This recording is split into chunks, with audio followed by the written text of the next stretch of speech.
Hi, my name's Matt, and I'm back to share some more tips with you to help you visit Washington, D.C. So in this video, I'm going to share the 10 most common tourist blunders when they visit Washington, D.C.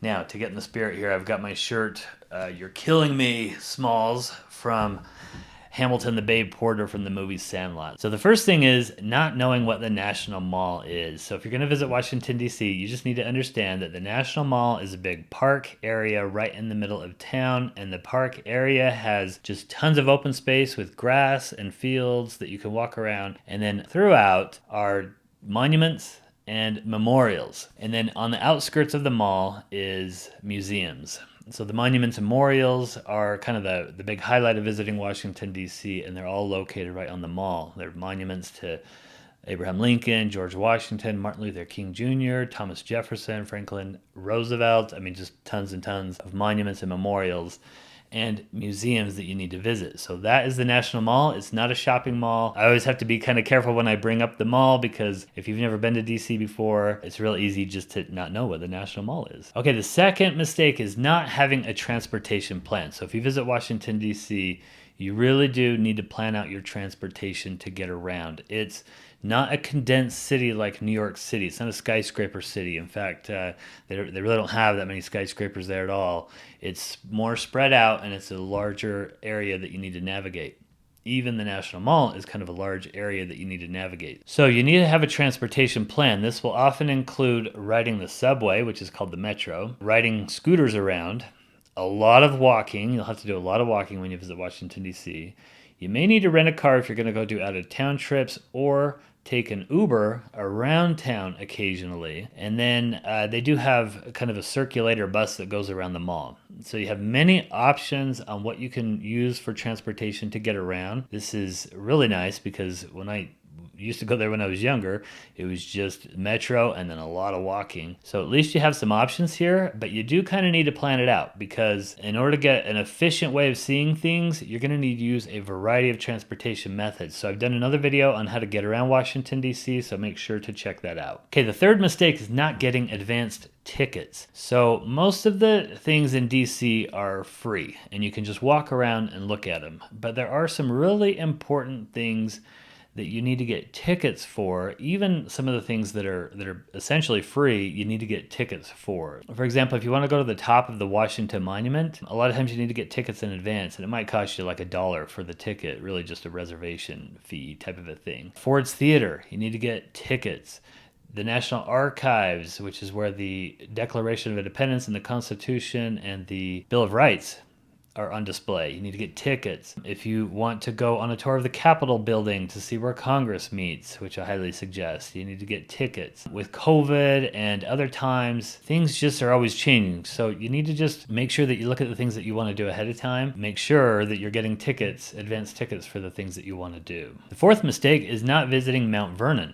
Mount Vernon is George Washington's home, and it's a huge estate. It's like 8,000 acres or something, and a lot of green and lush area, gardens, and it's right along the Potomac River, and the house is this old colonial house. It's like a little trip back in time. It's a great experience, but it's not located right in Washington, D.C. It's about a half hour away. So for a lot of people, that's kind of the challenge, is you either need to rent a car to get down there or take an expensive Uber. But it's worth it. So typically I would recommend getting a car and driving down there, and then doing something else with your car that day, like maybe even Gettysburg, which isn't all that far away. So we did that on my last trip with my guy friends. We went to Mount Vernon and Gettysburg in one day and back to Washington, D.C. Okay, the next mistake is not listening to the Hamilton musical before you go. So I always encourage people to at least try to learn a little history before you go to Washington, D.C., because you're going to be seeing these monuments and memorials.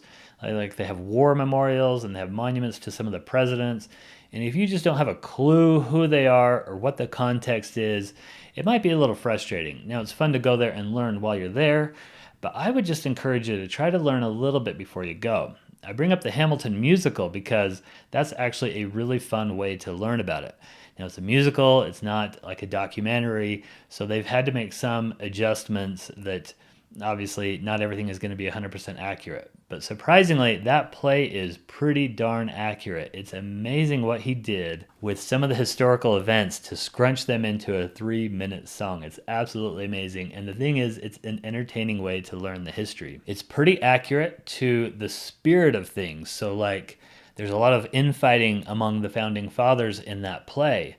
Hamilton and Washington tend to kind of go against Jefferson and Madison in a lot of the instances, and then sometimes they have to compromise. Jefferson can be a real stinker, and he was like that in real life, and he's like that in the play.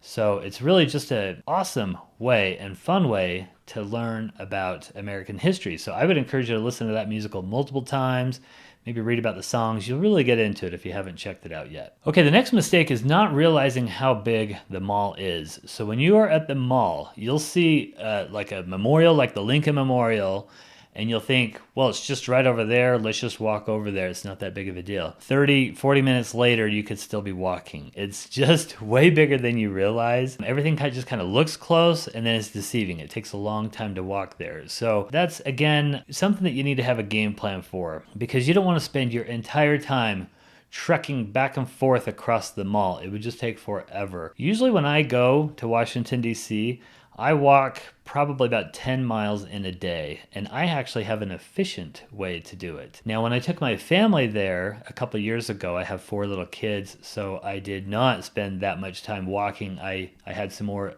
other efficient ways of getting around. Walking is a big part of it because you want to get right up close to the memorials and the monuments, and it's just nice to walk around that big open park area. But don't overestimate here. It does take a while to get around that mall, and you will be doing a lot of walking. Okay, my next mistake is visiting the Holocaust Museum. Now, I don't want to discourage you. A lot of people, that's one of the number one things that they want to do is see the Holocaust Museum, and I understand why. But I've been to the Holocaust Museum in Washington, D.C., New York, and Jerusalem, and I've had enough of the Holocaust museums. They're really depressing places for me. I don't want to spend my money going to the Holocaust Museum because that's one that actually does cost money. I'll take the free museums over that one, and I'll watch a documentary on the Holocaust if I want to learn about it. The next tip is not learning about the metro. So I mentioned transportation earlier. I also mentioned that they have a subway that's called the Metro, and it's always called the Metro. Sometimes that scares people off. They don't want to learn how to ride a subway when they visit a new city, and maybe you just want to Uber or scooter around. Those are not solutions in my opinion. They're both too expensive. The scooters are actually kind of expensive. They take a long time to get places, and they charge you per minute or something like that. And then the Ubers can be expensive too. They both have a place in your transportation plan, but the Metro should be your main method from getting to your hotel to the mall, and then getting to a few other places like the National Zoo or Nationals game, or maybe even Arlington Cemetery, some of the places that are outside of the mall. The Metro should be a main part of your transportation plan, and you just have to learn to use the Metro. They have a map online that you can get to know, and then I've done another video on how to get around Washington, D.C., where I give you all the tips on the Metro. Okay, the next mistake that people make is trying to do too much. I mentioned it's a big city. There's just tons and tons of things to do for everybody's interests. Like, there's something for everybody there in Washington, D.C. You can't do it all. Just don't even try. I am developing a game plan for how to see the mall, and then how to see some of the other crucial things in Washington, D.C. In my opinion, there's about 2 days worth of crucial things that you need to see within those 2 days, and then within extra days, you can fit in some other activities that really match up with your interests, other museums, walking through Old Town Alexandria, Virginia, walking through Georgetown. These are popular activities. So you can select from a variety of other things that would match up with your interests. But in my opinion, there's a few things that you must do to focus on. And then if you have extra time, just pick out a couple of things. You can't do that much. It's just, there's so much to do there. Now, my next mistake is maybe contradicting my last one just a little bit, but my next mistake is not considering doing some side trips. There are many things around Washington, D.C. to get out and see. So I've already mentioned Mount Vernon is about a half hour away. Old Town Alexandria is just outside of Washington, D.C., so you can go visit that as well. Gettysburg about an hour and a half away, totally doable to drive up there and see Gettysburg in a day and come back to Washington, D.C. Baltimore is not a place that people think about visiting, but I'm telling you, if you know how to do it right, Baltimore can be a really cool experience. And then there's other Civil War battlefields like Antietam battlefield that nobody knows about or visits. The most deadly one-day battle of the Civil War, and was a crucial battle in the Civil War, every bit so as much as Gettysburg. And that's located in Maryland, in beautiful country areas in Maryland. So consider just getting out a little bit. Thomas Jefferson's home is called Monticello, and that's 2.5 hours away or something like that, 2 or 3 hours away. Really cool experience to visit Monticello. Just so much to do in and around Washington, D.C., that I have prepared a playlist to help you get ready and excited for your trip. I mentioned I'm creating a guide for it as well. Check out the playlist, check out our resources. Thank you for watching. We'll see you next time.